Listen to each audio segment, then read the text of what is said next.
Hi, everybody. It's Alan, and this is Alan Talking. And I'd like to ask you to please subscribe to the channel.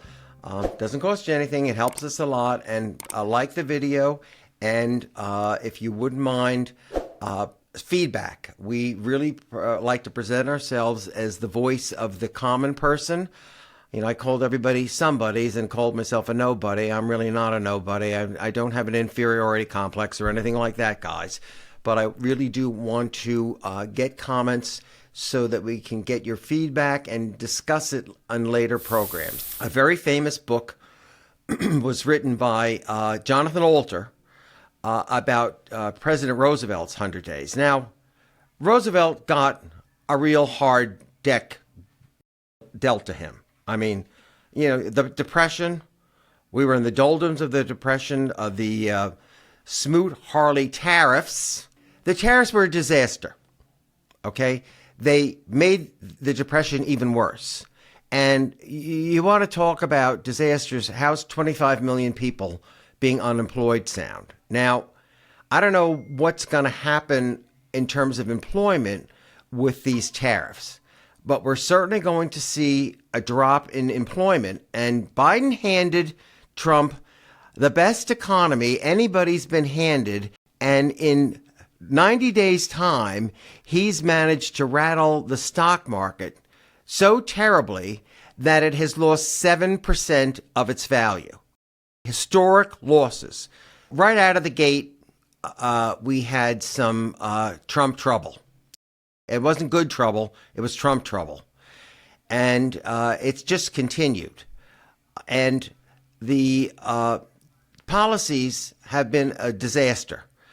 He has claimed to hire the best people.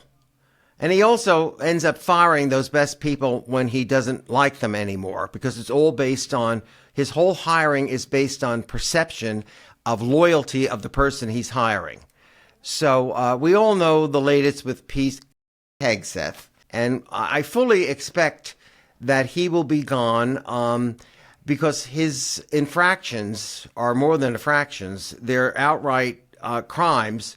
He has included classified information on his personal cell phone and sent the information to his wife, his brother, and his personal lawyer.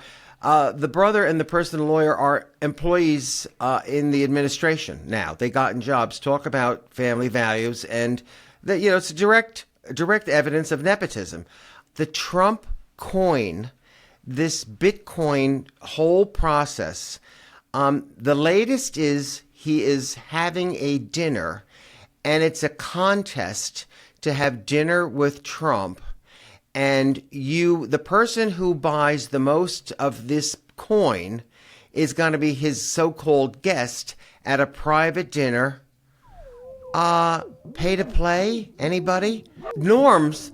This is abnorms. We should be talking about the abnorms, the absolute elimination of standards that we expected from anyone who was the president.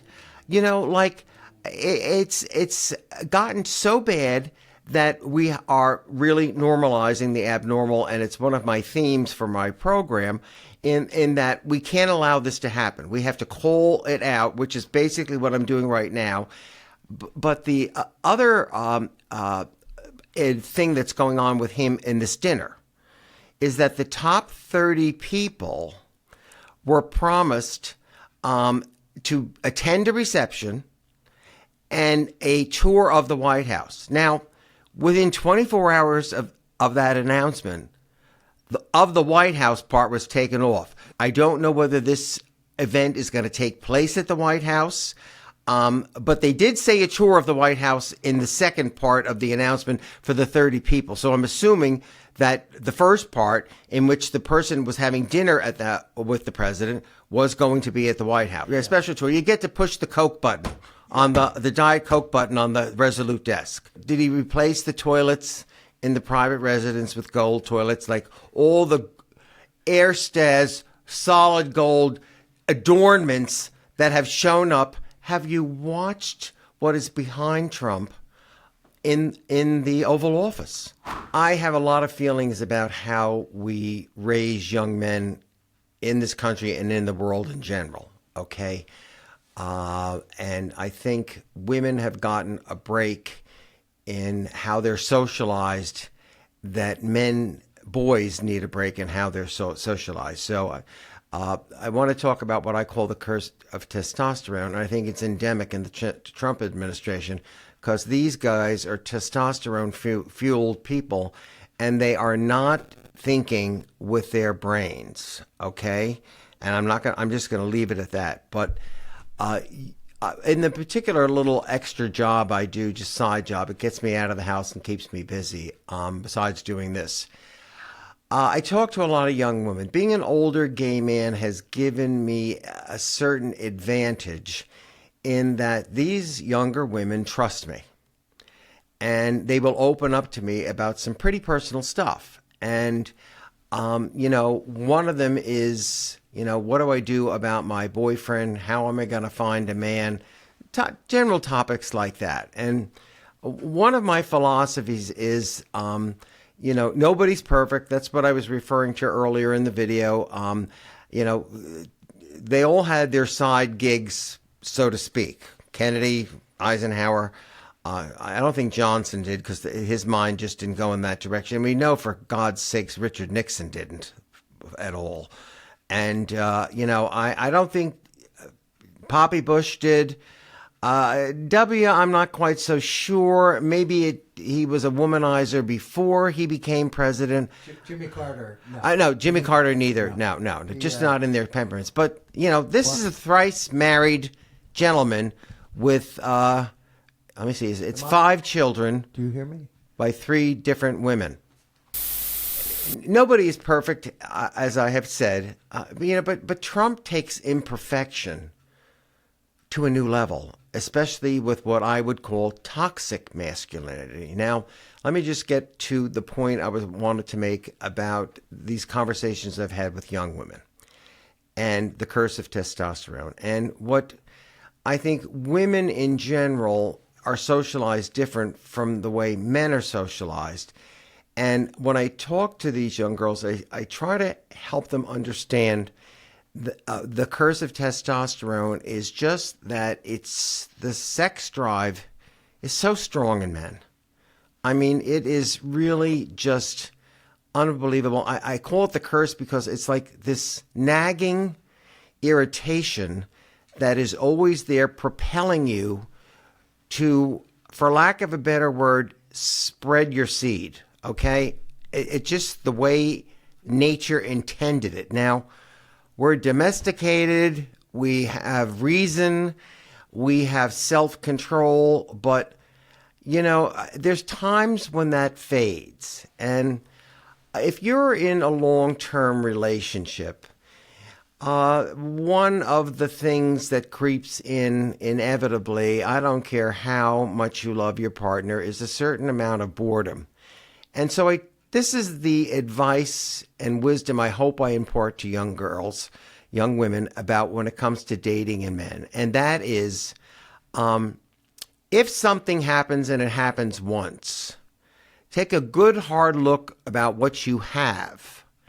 Is he a good provider? If you're married, is he a good husband normally? Is he a good father? Has he ever strayed before? Those are factors that I feel are worth consideration. And we all make mistakes, and to err is human, to forgive is divine. So if you can forgive your partner for an indiscretion, well, that's putting it lightly. It really is cheating. No other way to get to it. But if you can find it in your heart to forgive that person, you're going to acknowledge his humanity and your own humanity. Because who hasn't thought about it? We all have, men and women. We all have thoughts, but we don't get imprisoned for our thoughts. At least not yet. Okay, that could be happening soon. So how do I relate this to what I was talking about earlier?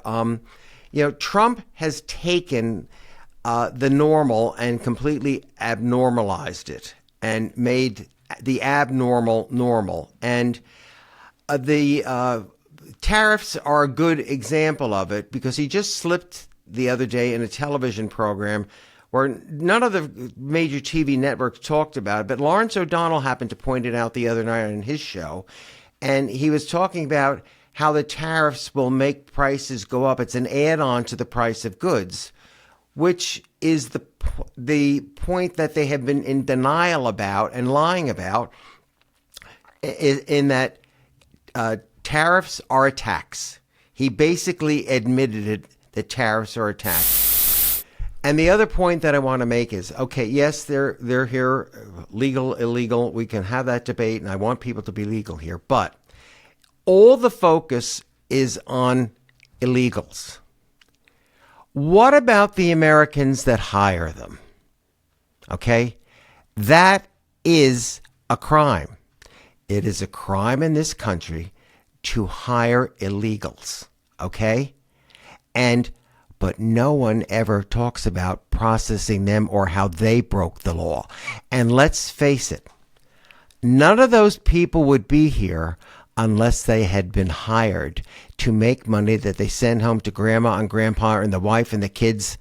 And that is the issue that I have that never gets talked about in this debate.